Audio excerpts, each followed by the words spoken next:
सर्वांना श्री स्वामी समर्थ. ही जी क्लिप आहे पावसाची, ही कालची क्लिप आहे. आजच्या माझ्या एका छोट्याशा ब्लॉगमध्ये तुमचे अगदी मनापासून खूप खूप स्वागत आहे. जास्वंदाच्या झाडाला सुद्धा फूल आलेलं आहे. माझ्या लक्षात पण नव्हतं की व्हाईट कलरचं जास्वंदाचं झाड आपल्या इथं आहे. मी विसरली होते, पण त्याला आता भरपूर कळ्या लागलेल्या आहेत. त्यामध्ये पूर्ण साड्या ठेवून दिल्या. सर्व ब्लाऊज मी आता इथं काढून ठेवले. ब्लाऊज एका साईडला ठेवणार आहे, का तर वेळेवर ब्लाऊज सापडत नाही आणि ज्या साड्या मी घालत नाही त्या पण कपाटातून काढल्या. बराच पसारा झालेला होता, तो पण काढून टाकला. कचरा सर्व कपाटामध्ये होतो. आता एकदा झाडू मारून घेते. त्यांचे पण कपडे इथं इस्त्रीला देण्यासाठी काढून ठेवलेले आहे.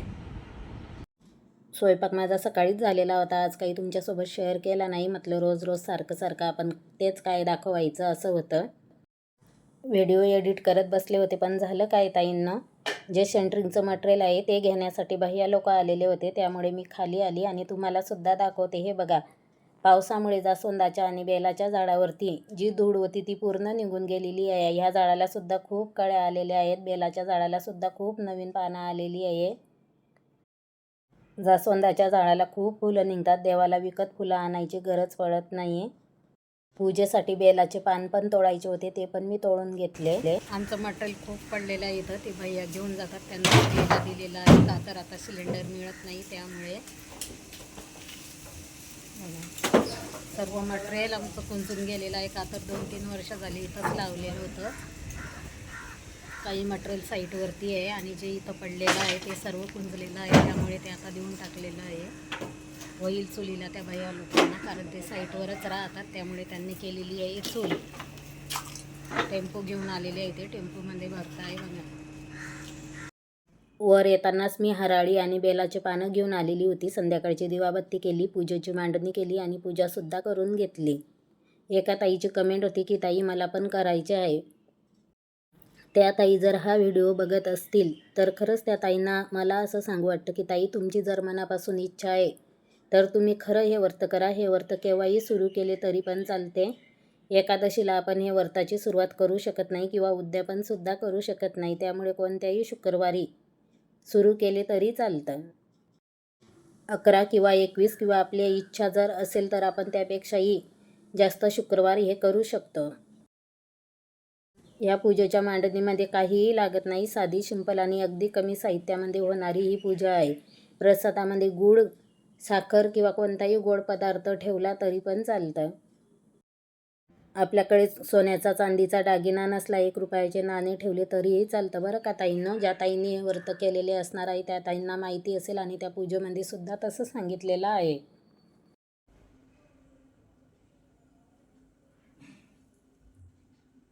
पूजा माझी मांडून झालेली आहे. पूजा पण करून घेतली. आता पोथी वाचून घेते. स्वयंपाकाची पण तयारी झालेली आहे.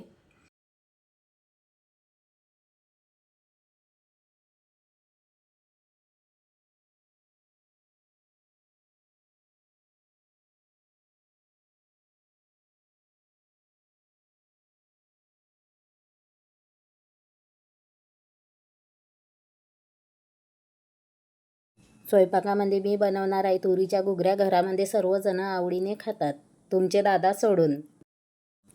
तुरी स्वच्छ निवडून घेतल्या, धुवून घेतल्या आणि कुकरच्या 8 ते 9 शिट्ट्या करून घेतल्या, कारण कुकरमध्येच त्या छान शिजतात. स्वच्छ धुवून कुकरमध्ये टाकून दिल्या. त्यामध्ये चवीपुरते मीठ टाकले, कारण शिजत असताना जर मीठ घातले तर त्याची चव छान लागते.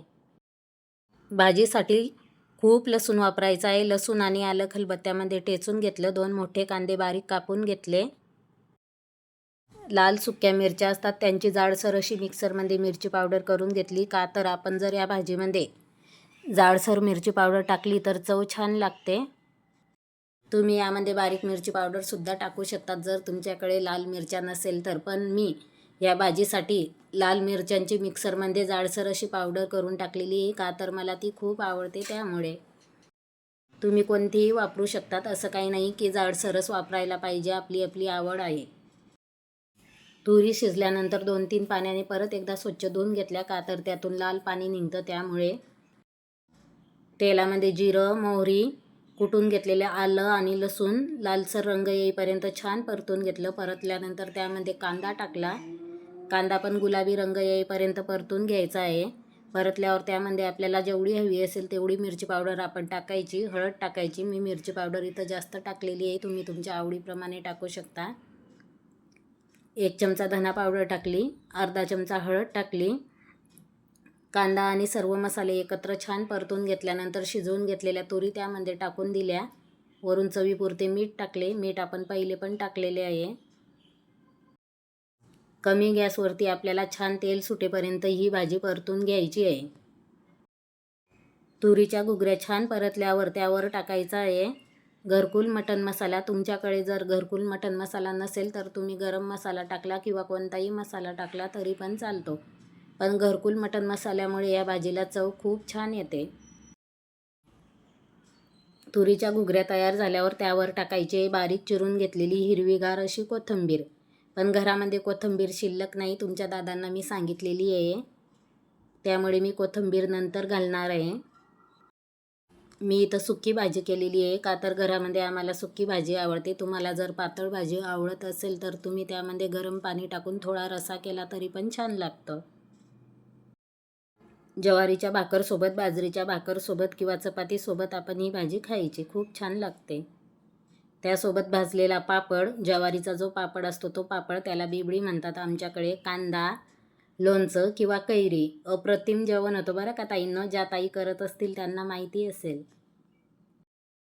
चला मी आता चपात्या पण करून घेते. चपात्या मला 4च करायच्या आहे, का तर आमचा सौरभ पण बाहेर जेवायला आहे आणि सकाळच्या पण चपात्या बऱ्याच शिल्लक आहे. जे राहिलेलं पीठ आहे ते फ्रीजमध्ये तसंच ठेवून देणार आहे. तसं तर रात्रीच्या पिठाच्या चपात्या करत नाही, पण असं शिल्लक झाल्यावर टाकून पण देऊ वाटत नाही, त्यामुळे मी ते पीठ आता फ्रीजमध्ये तसंच ठेवते. भेटले गड्डे 30 रुपये.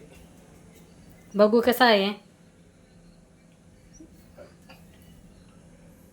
गावरा नाही का? गावरा मस्त वास सुटला. अजून काय आणलं? 4 लिंबू आणले, सोले आणले. कितीचा आहे लिंबू?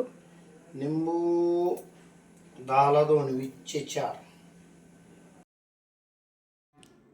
स्वयंपाकाला मला खूप उशीर झाला होता, त्यामुळे ते म्हणाले थांब जरा, मी तुला कोथिंबीर निवडून देतो. त्यांनी कोथिंबीर निवडून दिली, कापून दिली, स्वच्छ पाण्याने धुवून दिली. त्यामुळे मी आता ती कोथिंबीर भाजीमध्ये टाकते. चपात्या थोड्याच केल्या, का तर सकाळच्या पण चपात्या आहे आणि रात्रीच्या चपात्या आहे, त्या मी तशाच ठेवलेल्या आहे. त्या तेलामध्ये तळून घेणार आहे, कारण तुरीच्या घुगऱ्यांसोबत तळलेल्या चपात्या खूप छान लागतात. किचन ओटा आवरून घेतला. कोथिंबीर पण नंतर आणली, त्यामुळे आत्ता कोथिंबीर टाकलेली आहे. स्वच्छ धुवून घेतली, कापून घेतली आणि घुगऱ्यांमध्ये टाकून दिली. म्हणजे त्यांनी दिली मला तोडून कोथिंबीर. अजून पण ते कोथिंबीरच तोडत आहेत.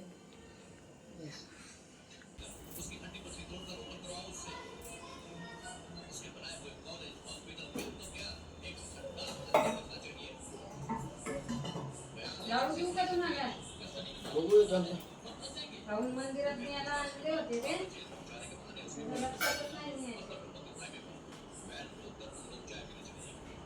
देवाला प्रसाद झाला, देवाच्याच कामात आहे. गोड पाणी